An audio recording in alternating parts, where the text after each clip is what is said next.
Welcome to the Cyber Fusion Report, the show where we cut through cybersecurity noise and focus on what actually protects operations, infrastructure, and your business. This podcast is built around one core idea: cyber fusion. A cyber fusion center brings together IT security, operational technology, engineering insight, and human risk into a single coordinated defense strategy.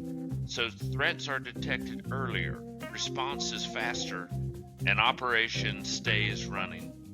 Each episode, we sit down with security leaders, operators, and industry experts to unpack the real threats facing modern organizations, especially where cyber risk becomes operational risk. No hype, no theory, just practical insight on cyber resilience, operational continuity, and defending critical systems without disruption. If you're responsible for uptime, safety, or business continuity, you're in the right place. Let's get started. Welcome back to the Cyber Fusion Report, where we cut through the noise and get straight to what really matters in cybersecurity, operational resilience, and the evolving threats targeting today's industrial world. I'm your host, Gary Mullen, and today we've got a powerhouse episode lined up. Joining me, we have Juan Villarreal, principal at Villarreal Energy. Juan is a seasoned industrial cybersecurity leader known for his work modernizing resilient strategies across high-stakes operational environments. He's one of the sharpest voices on the human, technical, and strategic realities of defending OT in the age of AI-accelerated threats. Together, we're diving deep into mitigating the cyber risk of battery energy storage systems, specifically those sourced through China. This is a fascinating topic, so let's dive right in. Gentlemen, thank you for joining us. First question for this podcast today. Juan, it's great to have you here. Tell us a little bit about yourself and then kind of introduce us to this subject, why it's such a hot topic today, and why this could become a national security vulnerability. Great. Thank you very much, first of all, for having me here. It's a thrill to be with you guys today. First of all, a little bit about myself. I started my career in the nuclear business with GE, designing, building, and commissioning nuclear power plants. That then took me to conventional power generation, gas turbine, steam turbine. But mainly I was focused on reliability. I wanted to make sure these assets operated without breaking down unexpectedly. A few years ago, when I was at the Electric Power Research Institute, I realized that cybersecurity was becoming pretty important. We were adding all these new digital assets for all the renewables. And so I pivoted to cybersecurity. And based on that, I started working with several companies like Booz Allen Hamilton. And then just recently, I decided to go back to school and got my master's. And during that process at Georgia Tech, I studied BESS from China in detail. So I'm very excited to be here and share some of those studies as well as some of the other topics that we're going to discuss. Now, back to BESS. Why are BESS important? Well, number one, there's going to be a big expansion of renewables. And renewables, as you folks know, are variable. They don't produce all the time. So you need something, a piece of equipment that modulates that and backs up the renewables. There's where batteries come in. In the last few years, the expansion of batteries, BESS, has been really great. And we expect a growth of 3 times what we have today by 2033. And today, of course, it's a small portion of the installed base, is only about 2%. But within the next 2 years, we expect that a third of the addition of generation will be batteries. So folks, this is a big deal. Now, let's talk about China. So one of the concerns with BESS is that China controls the supply chain, both raw materials as well as manufacturing. They started this over 10 years ago to focus on this, not only this, but also other renewables. So most of the batteries that we have here today, BESS, come from China. An estimate is about 70 to 80% come from China. Now, why does this become a national security issue? About 3 years ago in 2023, Duke was inaugurating a set of BESS at Camp Lejeune, which is a Marine base in the Carolinas. And some reporter noticed the name CATL in the background. So, what is CATL? Who are they? Well, it's contemporary Amperex Technologies, one of the largest manufacturers of batteries in the world. And of course, they're in China. So that got escalated all the way to the China Select Committee, who then escalated it to Lloyd Austin, who was the Secretary of Defense, saying, how can this be? We're having these batteries on military installations. Duke was the installer and the operator, and they ended up having to rip and replace because of the risk. So that brought that to the fore that there was a concern there that could be national security. If you're talking about an industrial BESS, imagine a container that you see on the road with a truck pulling a container. A typical installation of a BESS, let's say 20 megawatts, is going to be about 10 to 20 of those containers laying out in a field, all interconnected. And in addition, you have the substation that then will connect whatever the output comes from the BESS to the grid, or it can be connected to a solar field so that they can then back up the solar field when the sun is not shining. So the size is small, 50 megawatts, large all the way to 200 megawatts. So the large ones would be many of these containers in a field that are charging and discharging electricity. So a BESS has the following components. First, the battery modules, which are lithium and cobalt. That's where the electricity is generated. It's kind of a mechanical, chemical component.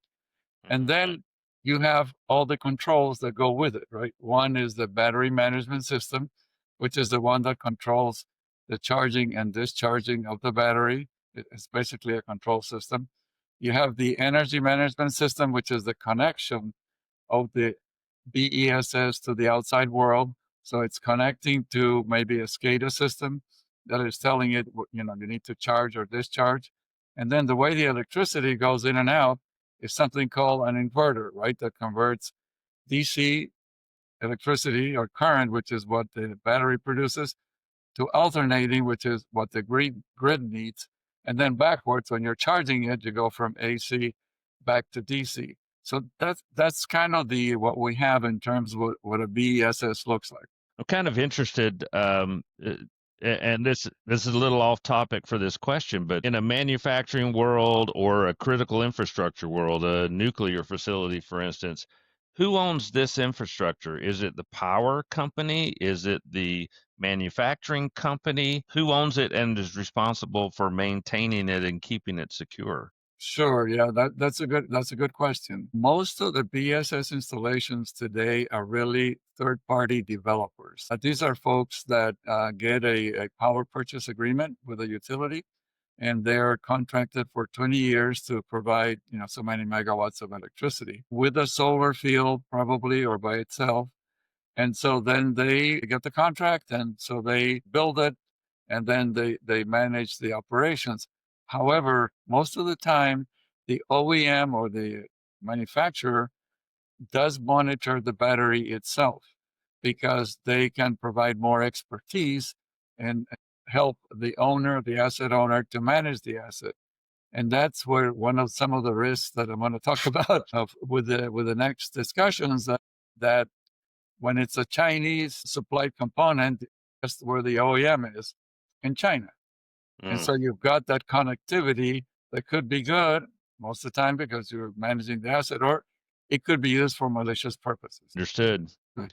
So you talked about China. China currently dominates key parts of this BESS supply chain, right? From your research, What does that dominance mean for cybersecurity, for firmware trust, for operational reliability, not just in manufacturing or industrial, but in U.S. critical infrastructure as well? Sure, and that's a very good point, and there lies the challenge, right? I mentioned earlier that most of the equipment is made in China. There's an estimate of about 70 to 80% of all the BSS in the world are made in China, and it kind of starts with the raw materials, right? The lithium, the cobalt, they own those mines wherever they are. They have Hmm. captured that supply, and then the most critical piece is the manufacturing. It's not easy to make these modules, and it takes many years to develop that expertise. When I talk to manufacturers here in the US, I say, well, how come we don't do it here? I say, well, we're trying, but it's going to take us 5 to 10 years to get it right. So we really are dependent on them. And so there are two challenges when you have this supply chain dependence. One, at some point, they may decide they don't want to supply those components, Right, like you probably saw with the rare earths recently, right, that right. China decided, hey, I don't like the trade deal that you guys are talking about. I'm not going to give you the rare earths. And so that was an issue. They could do the same thing with batteries, with inverters, and any other component that they have. So that's the geopolitical supply chain risk. Then you have the cyber risk. Now, the cyber risk is a little bit different. The cyber risk that supposedly would come from China is that when they deliver the system, it already has some malware in it that can Hmm. be activated remotely at any time that they wish to mess up the BMS, the battery management system. Hmm. That's one. The other one, as I talked about earlier, is since they're the OEM, they want to monitor the battery and see how it's performing. That during that function, some malicious act would be able to then to the connectivity, whether it's a VPN or another way, to download something malicious, or during software updates. As this equipment needs an update, and a lot of companies do that remotely. And so during the software update, you download something that has a problem. So that's where the risk was identified, especially at Camp Lejeune, that could be a problem. And now we can talk further about how we can mitigate that problem and the analysis that I did to really quantify how bad is this problem. Absolutely. Quick question before we get there. If a BESS were compromised, could it be used as a cyber weapon in some form or fashion? And what would the real world impact be on critical infrastructure utilities and electric grid, for instance? Correct. No. And that's exactly what I studied when I was at Georgia Tech, right? Mm. And my motivation to do this was this event that happened at Camp Lejeune. And so I started to look at this. And so I interviewed manufacturers of batteries. I interviewed chief information security officers. I talked to academics, and I went and touched batteries as well. And so based on that, then I developed what is called the threat model. So a threat model is really a way to quantify what the potential threat and what the impact would be. So I created probably the very first threat model that was ever developed for these type of batteries. And Hmm. so I did what is called the bookends analysis. What is the worst it could be? What is the best it could be, right? To kind of bound the worst that could be is when a utility or a developer has a BESS from China, which is all from China. You've got the modules, the control system, the EMS, and the inverter from China, and they're installed. And I assumed for that case that there is already malware inside the BMS. Let's just go for the worst case. And also, there are no policy restrictions that restrict remote connectivity or software downloads. Hmm. So, and then in that model, I looked at what I call the utility performance factors, which are, first of all, they want to make money by providing this service. Second, they don't want to cause instability in the whole grid. And then third, they don't want to damage the battery, right? That's really a factor that they're evaluated on that against some impacts, legal impact, if it happens, cost impact, reputation impact. So looking at that matrix, making some assumptions, in the worst case, my conclusion is that the highest probability is that yes, you can damage the battery. I mean, if the malware is in there, you mess up the BMS, it doesn't know that it's overheating, it can cause damage and maybe even fire. That's in the worst case, the highest risk. Then the next level of risk, yeah, you can cause instability on the grid, but that's a much more lower probability. Why? Because there are a lot of protection systems around these systems. So for it to cascade, it's a very low probability. That's the worst case. The best case is, okay, let's buy the modules from China because that's the only source. Let's integrate it in the US, put a control system from a friendly nation, package it, and then send it out. I did the same analysis, except now I'm saying there's no malware inside because it's our own system. Mm-hmm. I have all my defense in depth, cyber defense in depth in place. I have policy restrictions, no remote connectivity. Using that scenario, the highest risk is, of course, damaging the battery, but it goes down by 60%. I mean, it just like drastically just drops, the same as instability of the grid.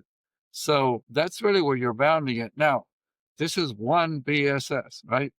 Mm-hmm. The other scenario would be an attack at scale. Now, those attacks are very difficult to do. And I've looked at them and I've talked to other experts.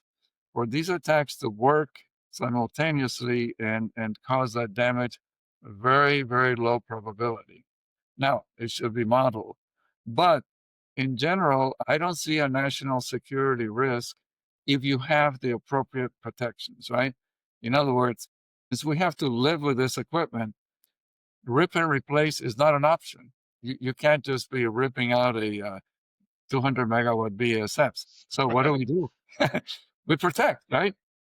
So we have cyber protections, which starts by segmentation of the network, firewalls. In addition, the policy restrictions, access control. Most of the issues, and Gary, you know that as well as I do, is access control, right? Mm-hmm. Mm-hmm. Somebody leaves a password or a common password and somebody gets in. If we're able to use all these techniques, we can live with this equipment and the risk will be manageable. So in a traditional manufacturing environment who do their best to put traditional cyber defenses in place, they do patching on a regular basis. They apply segmentation in their networking model. They have monitoring going on. When it comes to BMS, what are the gaps that still remain in most of these organizations that are putting them at risk? Sure.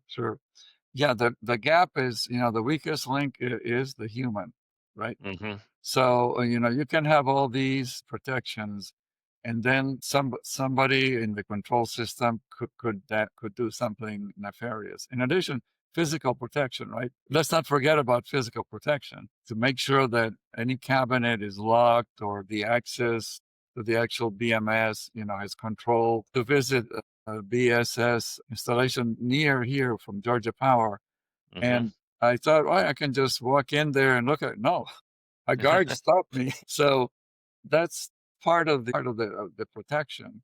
And we can talk about other ways of protecting because, as you know, security is not 100%. There is no 100% security. No such thing. No such thing. Something is going to happen. So maybe that's another question that we can talk about. Yeah, let's dive into that. And I'll kind of introduce that by asking this question. In a typical industrial environment, is it the operational technology kind of plant manager who's managing this kind of system? Is it a facilities or building management system that's monitoring this? Or does it go all the way back to the IT side of the house where the CISO is actively monitoring and managing these systems as well? Sure. In most large organizations, there is a security control system, right? A SOC, Mhm. operation system. Some have an integrated IT and OT system. some have a separate one. And actually, one of the projects I worked with, actually with Duke Energy, when I was at Booz Allen, was to define the strategy that they wanted to follow, whether to integrate it into one security operations center or have a separate one. This was about 5 years ago.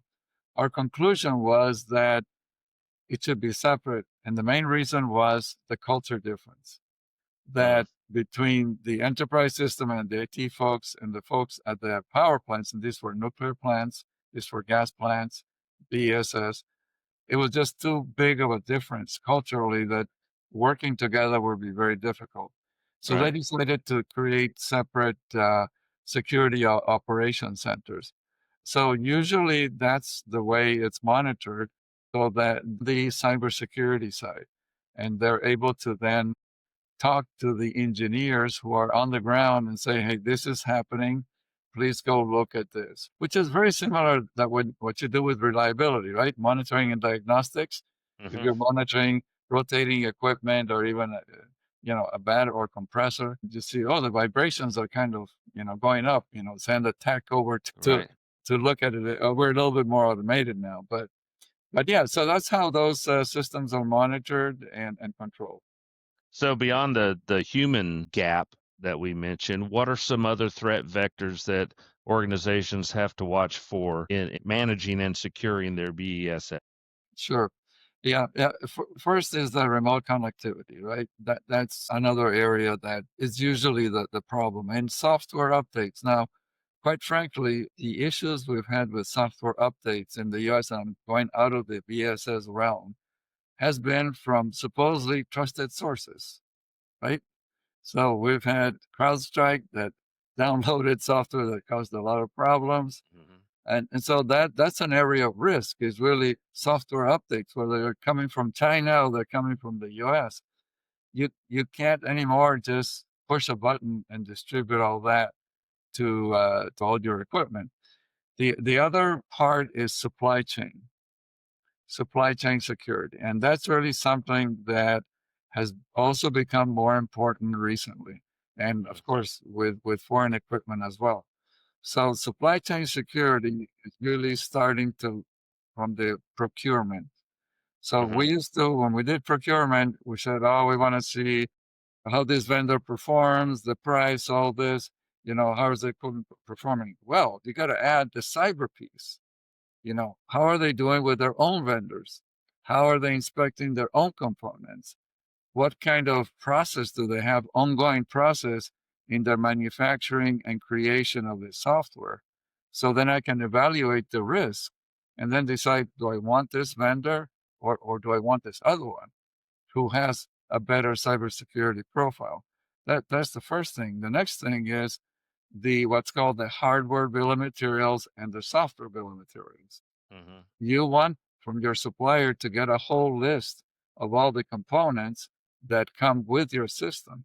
Now, that's been around for a while, right? That's not new. Hardware bill of materials is something that's been around. Now, the next one, software bill of materials. That is really a new concept in the last 5 or 10 years. And it's not easy to do because there are components that come from everywhere. Some are open source, some are in commercial products. Before, we used to buy software as a black box. Say, okay, I got this, I install it, and it works. No longer. You have to know every module, what are the issues, what are the patches, and also the continuous monitoring of that. If the vendor finds an issue, how are they going to communicate it to you? So that's the whole chain of supply chain security that is easy to talk about, but very difficult to do. Why? Because of traceability. Tracing every single component where it comes from, where AI can help us, right? It's really managing a bunch of data.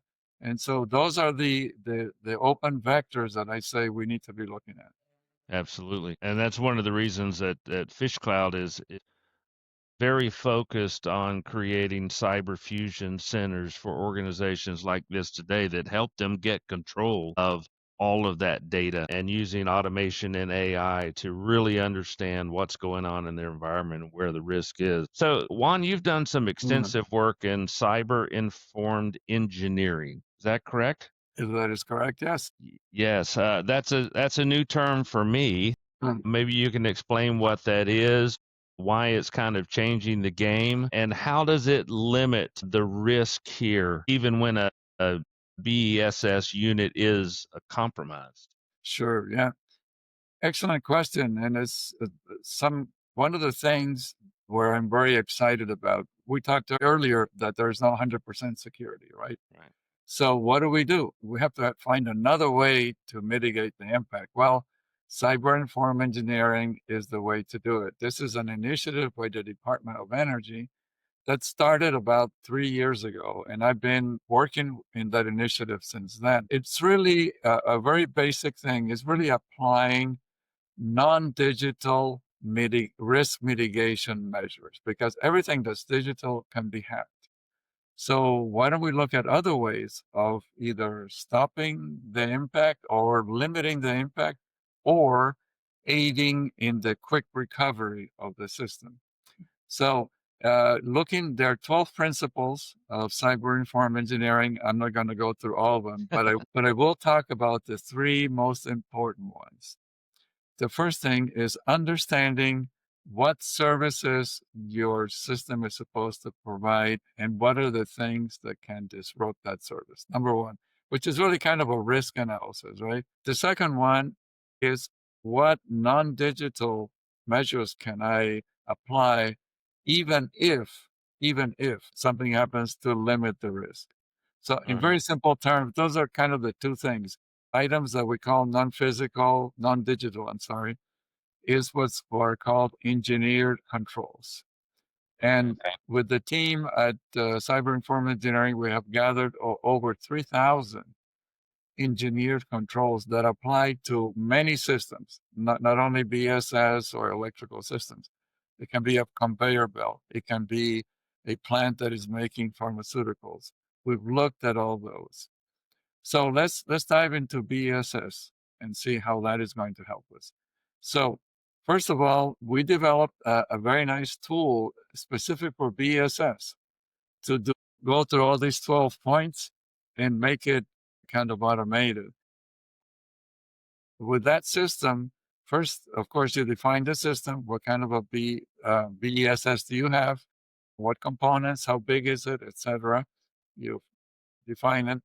Then you define what functions do I have to provide that my client is expecting. Is it backup power?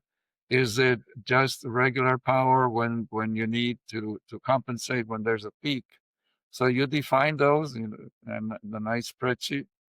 Then you also say, if I can't supply this service, how bad am I going to be?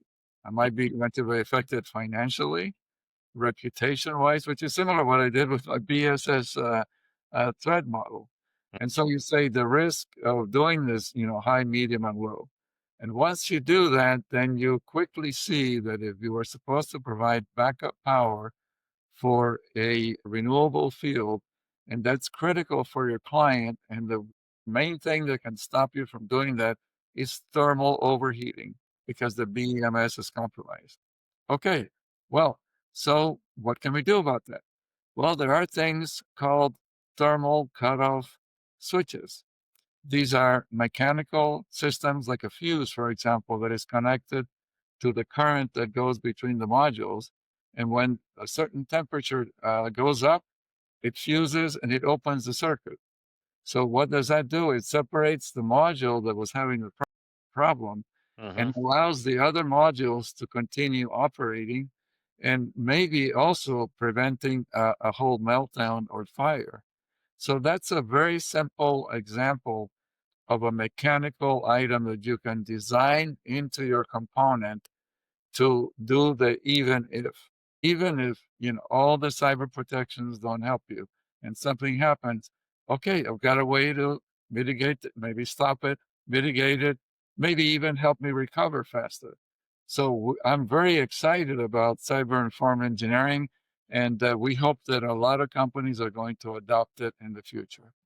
So it really gives you, in that example, gives you a way to completely isolate that component that's going bad, Yes. so to speak, while Yes. without interrupting the rest of the performance of the BES system itself, right? Exactly. That is it. Now, you would have to do detailed engineering for the particular BESS, and most of these are concepts that Mhm. then whoever's designing it has to, apply the correct, temperatures, the whole thing. So there's some design engineering to be done. That's fascinating. Well, I'll ask you one last question, Juan, and this has been fantastic to listen to. I've learned a great deal today. But if you had one message for utilities out there today about reducing BES risk, what would that be? For sure, sure. I'm going to take us in discussion in a little bit different direction, which is plain old reliability.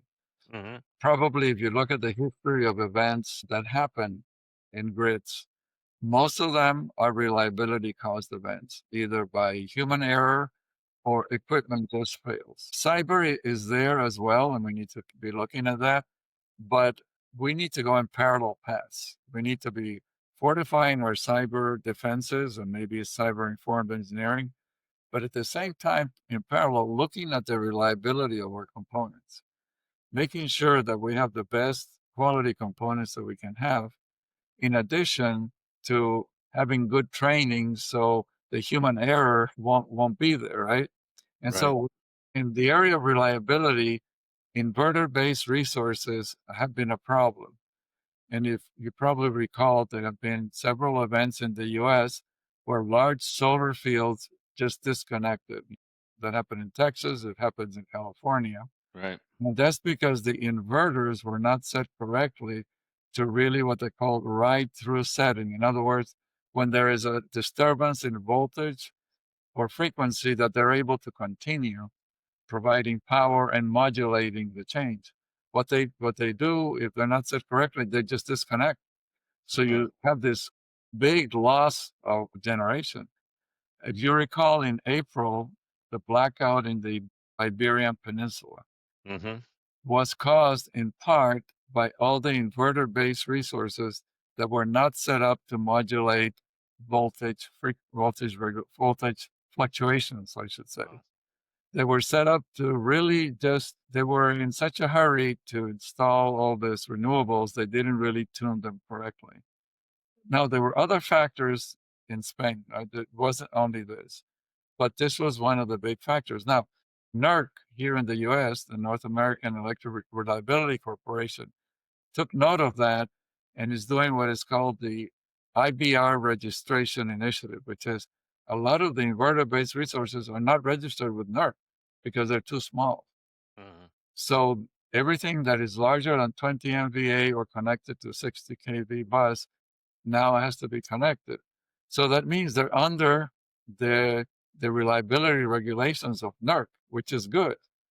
And then in addition, I feel that in the future, the cybersecurity requirements are going to also flow down to all these smaller providers, which if you put them, aggregate them, and all these inverters do not work correctly, could be an impact, Mm-hmm. like it happened in Spain. So my message is, let's go in parallel paths, continue with the cybersecurity, supply chain security, and also let's improve the reliability of the components so we can have a very robust and resilient electric system. Great. That's amazing stuff. Well, as we wrap up today, here's a takeaway I want to leave with everyone. Battery energy storage systems aren't just infrastructure anymore. They're cyber physical assets sitting at the intersection of energy reliability, national security, even geopolitics. What we've heard today is clear. You can patch, you can segment, you can monitor, but when firmware, supply chain trust, and engineering realities come into play, traditional IT style security simply isn't enough. That's exactly why FishCloud CyberFusion Center strategies matter here. CyberFusion isn't about adding another tool, It's about unifying OT, IT, and engineering insight into a single operational picture so utilities can detect anomalies early, contain risks safely, and protect reliability without disrupting operations. If today's conversation has made one thing clear, it's this. The question isn't whether BESS systems will be targeted. It's whether you're prepared to see, understand, and stop the impact when they are. I want to thank Juan for bringing real-world clarity to this topic today that deserves a lot more attention, particularly considering the growth that Juan talked about over the next 10 years. And to our listeners, if you're responsible for grid reliability, operational resilience, or critical infrastructure security, this is a conversation you need to be having now, not after an incident forces it. This has been the Cyber Fusion Report. Thanks for listening, and we'll see you next time. This has been the Cyber Fusion Report podcast. Thanks for joining us, and for more information, please visit www.fishcloud.com or email us at cfc@fishcloud.com. Thanks, and have a great day.